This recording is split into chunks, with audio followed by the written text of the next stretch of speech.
दोस्तों स्वागत है आपका। आज का टॉपिक है घन। घन यानी क्यूब। आज के टॉपिक में हम लोग घन से पूछे गए प्रश्नों को देखेंगे। तो सबसे पहले प्रश्न क्या है सो देखिए। प्रश्न है, एक घन की भुजा की लंबाई 12 मीटर है, उसका आयतन क्या होगा। ऑप्शन में है 1700 मीटर क्यूब, 1728 मीटर क्यूब या 1680 मीटर क्यूब। तो सबसे पहले हम लोग घन का इमेज यानी पिक्चर बना लेंगे। देखिए, घन का पिक्चर बनाने के लिए कुछ नहीं करना है आपको।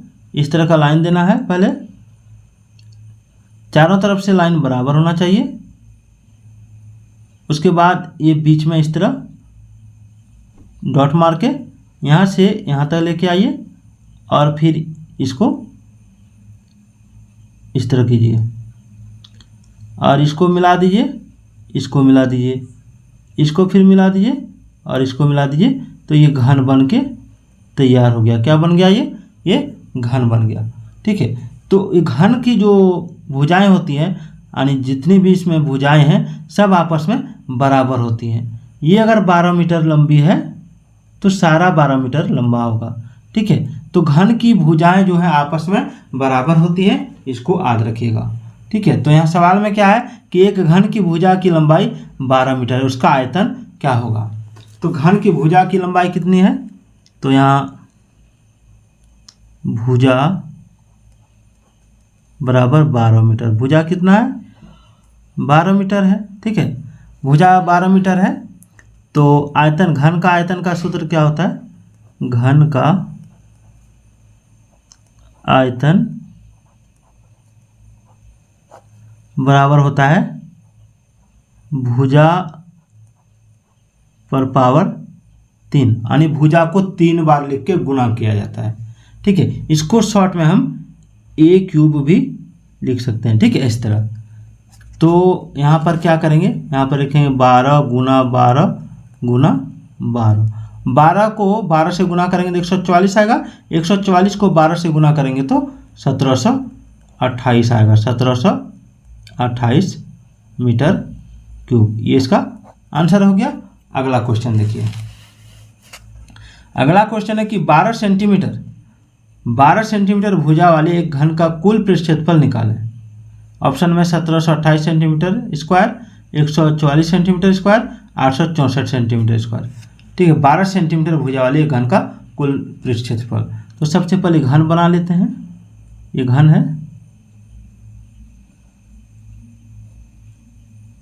कोई भी सवाल अगर आपको बनाना है तो उसके पहले उसका जो इमेज है, उसका जो पिक्चर है वो ज़रूर बनाइएगा। देखिए, इसकी सभी भुजाएं 12 सेंटीमीटर करके है। तो क्या कह रहा है? घन का कुल पृष्ठफल। तो घन का जो कुल पृष्ठफल होता है वो निकालना है। ठीक है। तो सबसे पहले यहाँ क्या लिखेंगे? यहाँ सबसे पहले लिखेंगे भुजा। भुजा बराबर कितना दिया है? 12 सेंटीमीटर। और घन का कुल पृष्ठफल का सूत्र क्या होता है? तो घन का कुल पृष्ठ क्षेत्रफल बराबर क्या होता है? तो घन का कुल पृष्ठ क्षेत्रफल बराबर होता है 6 गुना भुजा गुना भुजा। ठीक है। यानी इसको आप 6a स्क्वायर लिख सकते हैं। 6a square. तो इसमें करेंगे हम 6 गुना 12 गुना 12। 12 6 72। 72 को 12 से गुना करेंगे तो कितना आएगा? 72 गुना 12। 2 दूना 4, 7 दूना 14 आ गया। 2 एकम 2, 7 एकम 7। यहाँ जोड़ देंगे 4, 4 2 6, 7 1 8, यानी 864 सेंटीमीटर स्क्वायर इसका आंसर आया है। यानी इसका कुल पृष्ठ क्षेत्रफल कितना है? 864 सेंटीमीटर स्क्वायर। चलिए अगला सवाल देखिए।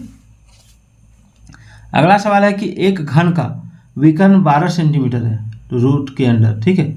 तो उसका आयतन घन सेंटीमीटर में क्या होगा? देखिए, ये घन है।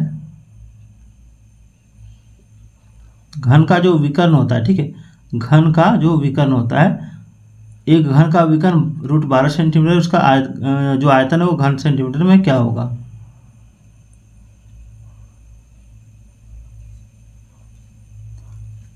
चलिए, इसका जो विकर्ण है, विकर्ण कितना दिया है, विकर्ण है रूट 12 सेंटीमीटर।